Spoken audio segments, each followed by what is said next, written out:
So there was when we talked to Faion down at Big Ten Media Days, he talked about how it's potential that you guys could, certain matchups, trail separate receivers, both sides of the field. Is that something that you would be open to potentially? Like if there's a big guy that you guys are having troubles with, you go on because you got that size, and Faion could go on potentially a smaller guy. Oh yeah, for sure. We kind of mimicked that in 2019 against Oregon. They had me in the boundary against Juwan Johnson. They put Faion on number 3. I think it's always good to match up.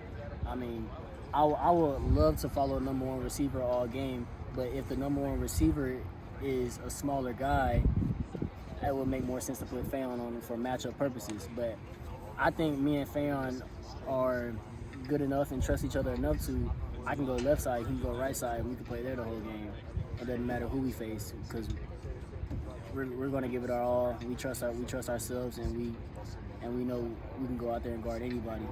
I would say, talking to Faion during Big Ten Media Days too, he mentioned that you two grew a lot closer and you spent basically every day together in the summer. Just what did you guys do and how, what did you guys work on? So we definitely found ways to get better each and every day. And we came up with a schedule to where we worked on each part of our crafts every different day of the week. So one day it was press, one day it was off, one day it was high pointing deep balls, and the next day it's whatever the group feels like we need. And so being here and doing that every day, we'll be the last ones to leave. And after that, we'll do recovery. After that, we'll get something to eat. After that, we'll play the game with each other. And then we'll play the game, and then we'll watch film. And then we'll leave again to go eat. So it was just a fun time, We grew a lot closer, and we got to, just experience one another.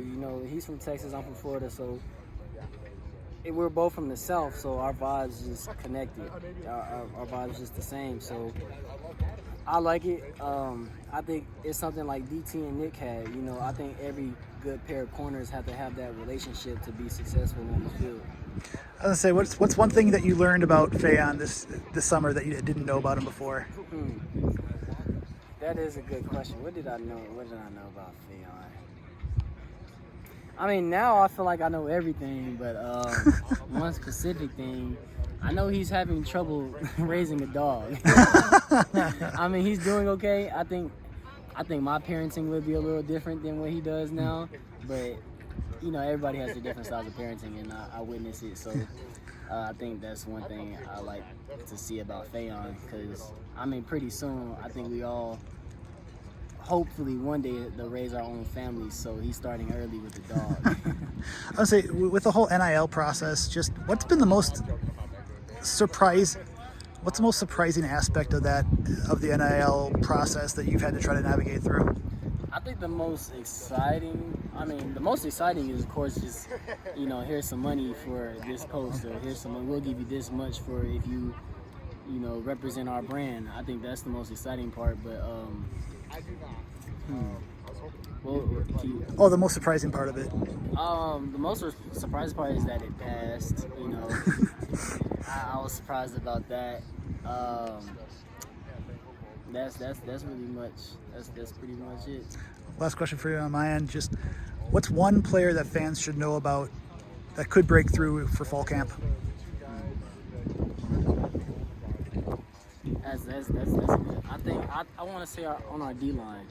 I think everybody on our D line.